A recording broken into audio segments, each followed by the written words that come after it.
We are back on Professional Wrestling, the podcast. I'm your heavyweight champion, the chosen lawyer, with Jean Pierre L. Curry. We do real estate by day and we do wrestling by night. JP, welcome back as always. I'm so happy to be back. Let me see that beautiful belt. Would you look at that? You know, the Seth Rollins belt is loosely based on this one. That's where they got the inspiration for that beautiful creation, my friend. We That are is a great looking belt. we are dripping in gold, and that is not photoshopped. That is all chosen, baby. All day. I had to bring out the belt today because, as promised in a previous episode, we're talking AEW. You're our AEW correspondent. I mean, you're our wrestling correspondent, but you really, really fine tune this AEW thing. You were there from day one and you know the ins and outs. So I got somebody that I've had my eye on for a little while now. And every week I just see him getting better and better. He hinted at a recent episode that it's time for him to become the first black heavyweight champion in AEW. And I'm shocked that has not happened yet, considering all the talent they have on the roster. And if anybody's going to do it, Sure. it's going to be the one, the only Swerve Strickland. Absolutely. I think he's one of the top runners for that. He is improving. I got to see him live a few times. He's fantastic live, and he has been doing really well on the mic, especially in recent episodes of Dynamite. He's been really hot on the mic. I don't know if you recently attended Hangman Adam Page's funeral because Swerve just put him in the ground. Wow. Swerve just let him have it. And I've been thinking the same things for a long time about Hangman, and it was a beautiful thing. There's something about Swerve, the whole mystique. He walks in with a jacket with his hands in his pockets, the music that blasts with Prince Nana and the Mogul Hmm. Embassy. He's got the big boys behind him, Big Bill and Brian Cage, and he's just so badass. I love it. And so I wanted to give him his tribute and his time because I think people really need to appreciate this. You know, there are people they think, oh, Swerve just came out of nowhere and put this together. Swerve has devoted his life to wrestling. So, some information as I did my research on this. So, Swerve comes from an army background and he traveled around with his dad in the army. Swerve was originally enlisted into some sort of military training. And at age 18, he started his wrestling training while still training for the military. That's where he got the discipline. Swerve is now 32 years old. He's still very young, but wrestled in the NWA, MLW, Major League Wrestling, independent scene, Lucha Underground. He has been around. Born Stephen Strickland, became Shane Strickland, became Isaiah Swerve Scott in NXT and WWE. Hmm. And he brought it all together because in AEW, you get to be your own name. So he is Swerve Strickland. And I think it fits really well. You want to watch some comedy. So you know how in WWE we have the jobber units, right? It Absolutely. it does not get more jobber than Hit Row. We can agree on that. Absolutely. Go back and watch some NXT and especially watch the introduction of Hit Row. Watch their matches in NXT when their leader was not Top Dollar. By the way, his rapping is something, but it was Isaiah Swerve Scott who was heading up the Ashante the Adonis B-Fab. And during his time there, he did win the NXT North American Championship, the title that Dom now holds. So he did hold gold originally over there. So that was a start. And then with the whole COVID and firings and everything else, I think WWE did him a huge favor because he got a good platform there. He's got to be his own person, not what they want him to be, you know, these made up characters.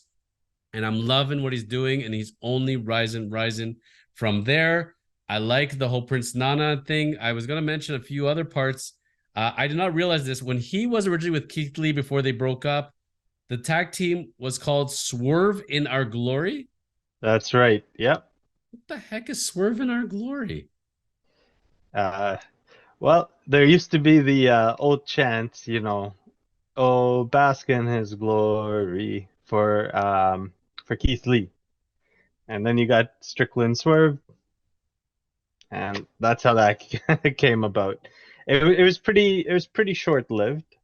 Um, I Yeah, they got some pretty good matches in. They did pretty well, but it kind of fizzled out. I think because Keith Lee also had some health issues at that time, so they had to end that program. Heath Lee looks like he's about 80 right now. And I can tell you this, he misses Swerve a lot more than Swerve misses him in that regard. You know who I else? agree. You know who else really misses Swerve? You remember Brock Lesnar Jr., Parker Bordeaux, Uh, and and Trench? yeah, I What? remember them. So I don't understand where you have Swerve come out as this tough guy, African American, with these white guys with tatted faces. He looks way tougher than those two. Why does he need them as bodyguards? It makes no sense whatsoever. It looks like he's like Yeah, carpooling or something, like like picking up it, his kids' friends.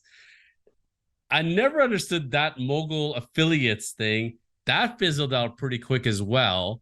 yeah. But Thank goodness. it started giving him that edge. He needed it was like when Triple H had the guys in the sweater vests, you need your kind of like your lackeys. Yeah, for sure. And But now, yeah. yeah. Oh, I was just gonna say, like, you know what? That was pretty doomed. Like those guys, they were drier than burned toast. Like they very little personality, very little use. So it was hard to capitalize on the talent of Swerve when you're hanging around that type of crowd. Now you see who they have with them: Brian Cage, Big Bill. These guys can all go. They're great in the ring. I'm a huge fan of Brian Cage. Big Bill's been wrestling for such a long time, had a huge fall from the top and then came all the way back. And you can't teach that. So they ended up finally pairing them with Swerve. And this unit's actually clicking really well and can actually come off as a threat. So a lot of uh, appreciation for whoever's been handling that in the back, because that is a good pairing. Do you remember when they had Edge and they had the Brawling Brutes, that segment for that last SmackDown? Yep. So you had Sheamus and Edge reminiscing. Do you remember how the rest of the Brawling Brutes were standing in the ring looking really awkward about it? Hmm. That's what I think of Parker Bordeaux and Trent. They're just kind of there because, not to fault them, I agree with you that they're like dry, but on the other hand, they didn't have much to work with. They didn't really give them any opportunities. Like they just kind of put them out there and like just hang around and look tough, and can only do I what hear they can. you. They can only do what they can do at the end of the day. But they miss Swerve a lot more than Swerve misses them. Prince Nana, did you know he was a real Ashanti prince in real life? I had I had no idea. No. It's true. And you know what? I love Prince Nana. I think it's awesome. I love how he dresses. I love how he dances and sings to the Swerve Yes. song. He's a typical heel wrestling manager. He's everything I hope to be and more with my boy Mason Rush. It's fantastic. It's just fantastic. Amazing, man. And I agree with you. He does so well. I enjoy the entrances and the exits from the ring because you see them all vibing to the tune, which is really cool. You don't get too much of that.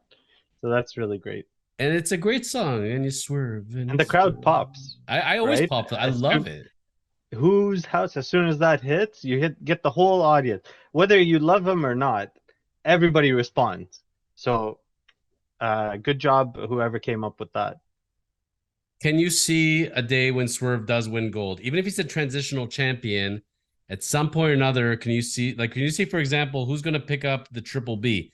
Can you see Mm. a case where you can say for a little while, you know what, MJF's gotten really soft. Swerve smells his opening. He brings in his group. Big Bill, Brian Cage interfere. Swerve wins the belt. He's a new Triple B champion. I can see it. Can you see it? I can't see it just yet. I think he's more in the range of the international championship that they have. I think he's more in that category right now as it stands, but soon he'll be making his way up. I think that would be the next stepping stone right now. You mean the All Atlantic Championship to It was the international? What's All it called? What's it? Atlantic. What's it called Yeah, that's today? why I'm starting to lose. I'm What's it starting to called? What's it lose. called today? I think it's It's international, international. It right? is. It's Yeah, international, yeah. yeah, yeah. So from the international, sorry, because they keep flip flopping on it. So the international championship, I think that would be a really good perch for Swerve, especially because you can have guys like Cage and Big Bill out there um right now Mox he has his group of guys there too, right? So Blackpool Combat Club can come out. You can actually create a really good program out of that, and then have Swerve use that as a stepping stone to show that he is main event caliber. If there was any way to bring them into the elimination chamber, the BCC versus the Mogul Embassy, I'm all for that. And if we're gonna say Yeah. that his promo, Swerve's promo, going up against Adam Page, put him in the ground. A close number two, and I want to say it's number one, is that AR Fox one. When he dumped AR Fox, classic Swerve. Classic. Yeah. So good. And I think AR Fox is still recovering from that. He hasn't been having too much success. A couple of names that go along with this, because you know how everybody's all intertwined, right? Yeah. You brought up Big Bill, who I love Big Bill as well. I think I really wish that they pushed the tag team of Big Bill and Brian Cage. They should hold gold. They should be the new Twin Towers. I love it. I think they work Yep. really well together. What is the deal with Big Bill and Ricky Starks? I don't get it. Help me. Help me help myself. You know what? I don't get that angle yet either. We're just gonna wait and see how that ends up coming out, because right now Ricky, I think he's firing on all cylinders, man. I think he's the Yes. guy who should be in that picture for Triple B. So Really? I think so. He's a heel. He's got the crowd behind him, even Okay. as a heel. He worked an amazing match with Brian Danielson.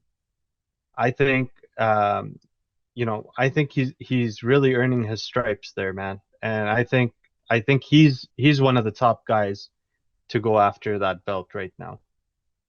But if Prince Nana is Brian Cage's manager and Big Bill's manager, then how does we go now to all of a sudden Ricky Starks managing Big Bill? How did that come to Hmm. play? Or is Prince Nana not his full-time manager and they just kind of like collude when necessary? Is that the case? Maybe it's something along those lines, or maybe Big Bill's working both ends, right? Seeing whoever's gonna launch him to the top. Then I got your solution for you then. Because you either got to put Ricky Starks in the Mogul Embassy or put him with Christian Cage. Either way, this is all good for him. This is all very good Always. for him Yeah. because I liked that whole Prince Nana Christian Cage togetherness, and when they brought Swerve in and they kind Yeah. of assistance with the whole Nick Wayne and Darby Allen and AR Fox and how that came to be.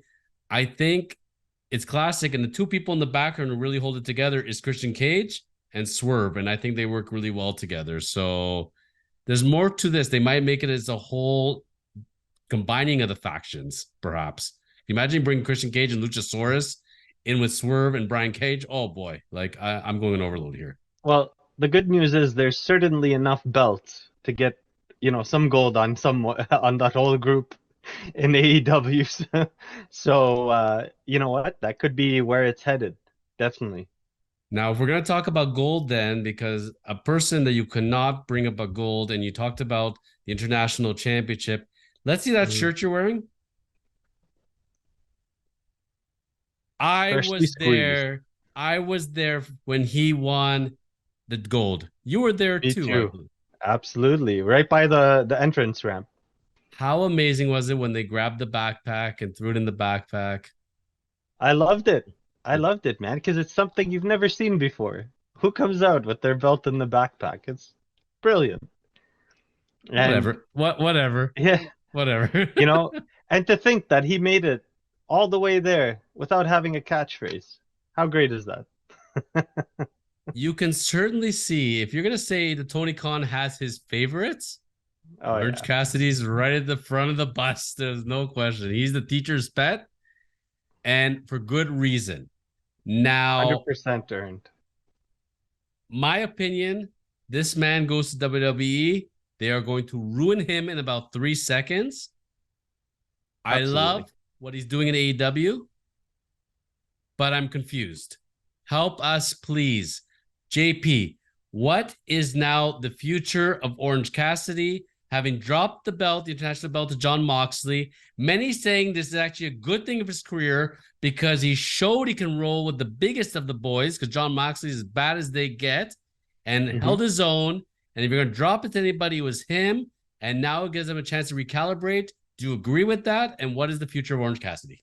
Absolutely. Going 31 title defenses is no small task. I think he's defended it more than Roman Reigns has done since his title defense started, or sorry, his title reign started.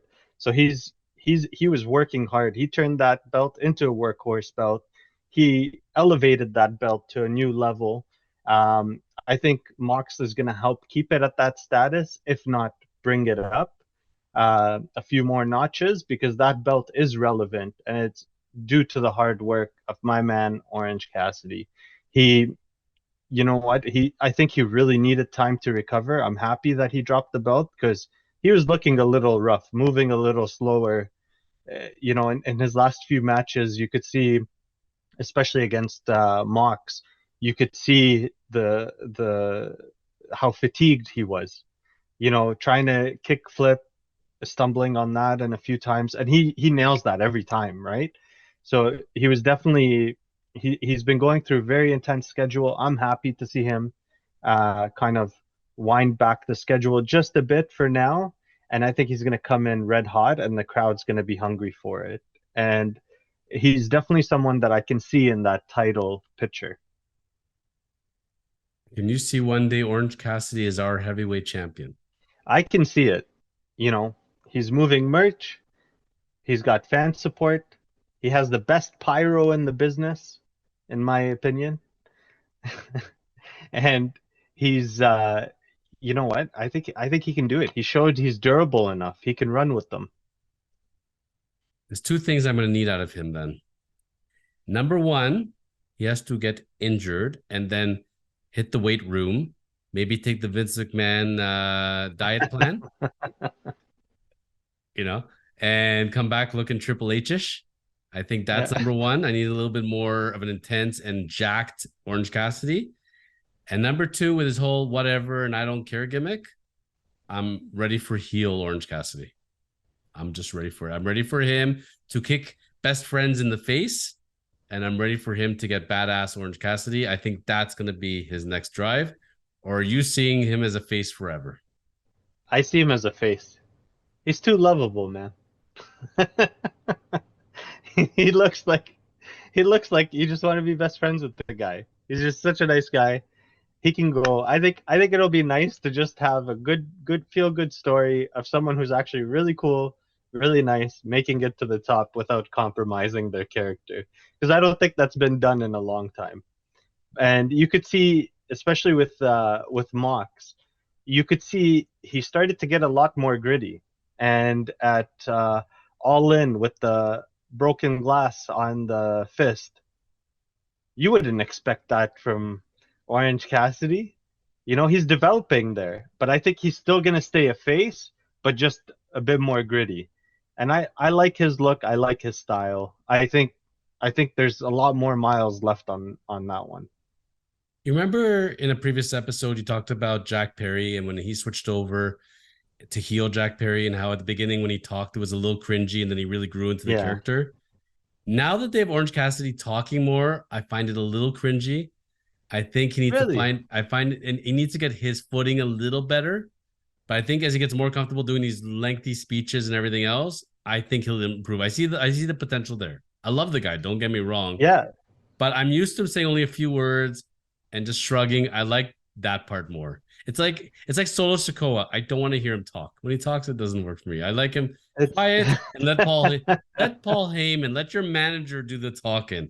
You don't need to talk. Just look intimidating and show us your thumb. That's it. that's well, Orange Cassidy would not be good with the Samoan spike. I'll tell you that as his finisher. It'd be a But Samoan non-spike. but you know what? It would be I think really great for him to kind of come back.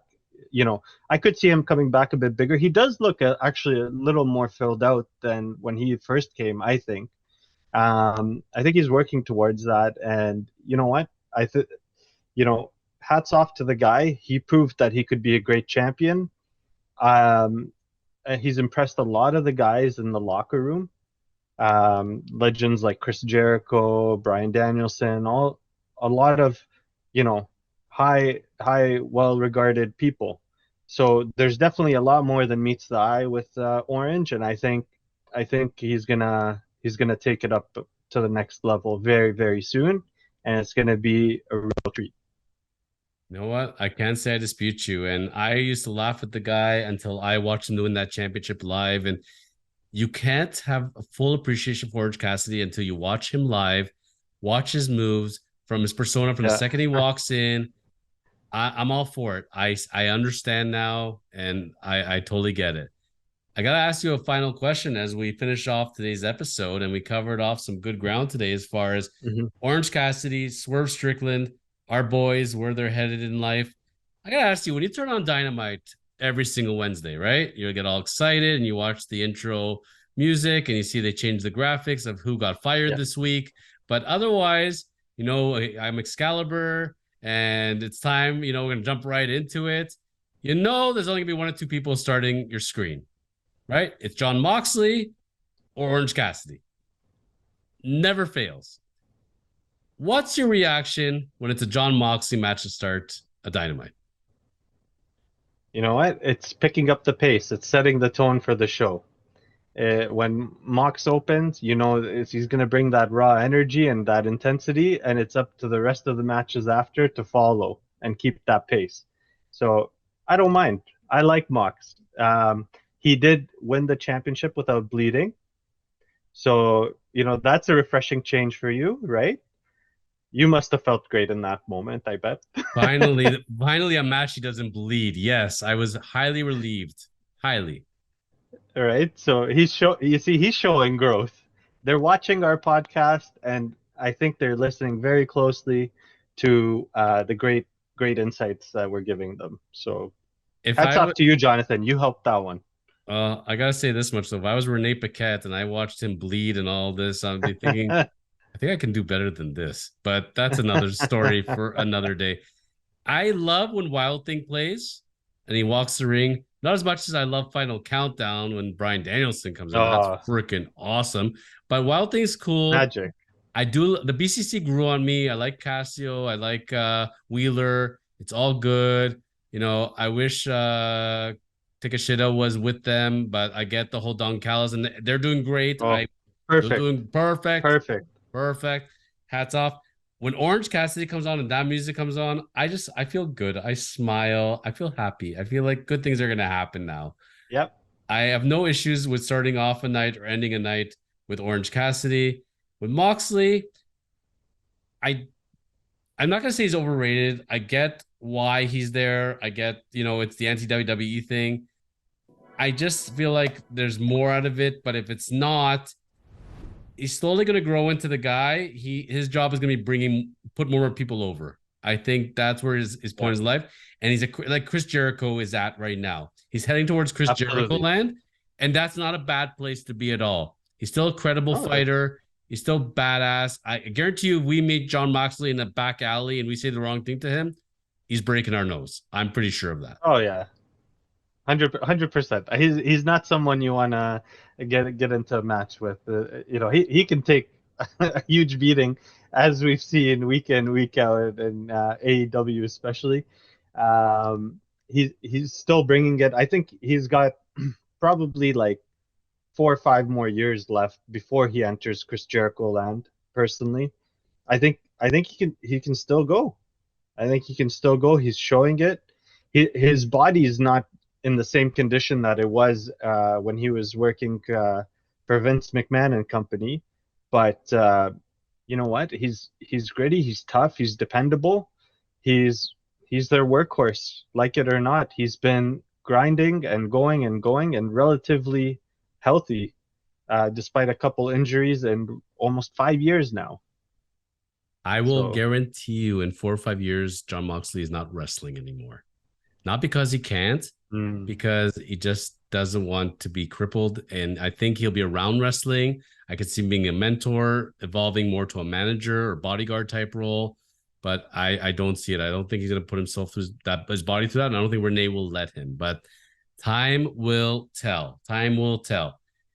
A preview for our following episode, because there's a lot of demand, JP. The fans are asking for it, so we're gonna have to bring it. I've got the gold. So on the next episode, when we come back, we're gonna talk about AEW. And if you talk about AEW and you talk about gold, it's gotta be better than you, baby.